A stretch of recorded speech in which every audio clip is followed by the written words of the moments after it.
રાજ્યમાં કેટલીક જગ્યાએ એલપીજી ગેસ માટે લાંબી લાઈનો લાગી છે ત્યારે રાજ્ય સરકારના અન્ન અને નાગરિક પુરવઠા પ્રધાન રમણ સોલંકીએ TV9 સાથે ખાસ વાતચીત કરતા કહ્યું કે સરકાર પાસે એલપીજીનો પૂરતો જથ્થો છે, જેથી કોઈ ચિંતા કરવાની કોઈ પણ વ્યક્તિને જરૂર નથી ગુજરાતમાં। બાબતો વચ્ચે રાજ્યભરમાં જુદી જુદી લાઈનોના સમાચાર સામે આવી રહ્યા છે। તે તમામ બાબતો વચ્ચે રાજ્ય સરકારના મંત્રી અન્ન અને નાગરિક પુરવઠા રમણ સોલંકી છે, તેઓ અત્યારે વિધાનસભાથી રવાના થઈ રહ્યા છે। તેમની સાથે વાત કરવાનો પ્રયાસ કરીશું, ખાસ કરીને જે પરિસ્થિતિનું સર્જન થયું છે।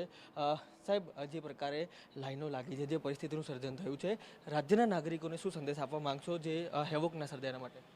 ના, કોઈ એવી અત્યારે મેં વિધાનસભામાં બી કહ્યું છે, ગઈકાલે કેન્દ્રીય મંત્રીશ્રીએ પણ કહ્યું છે કે અત્યારે આપણી પાસે પર્યાપ્ત જથ્થો છે, કોઈ એવું ટેન્શન જેવું નહીં।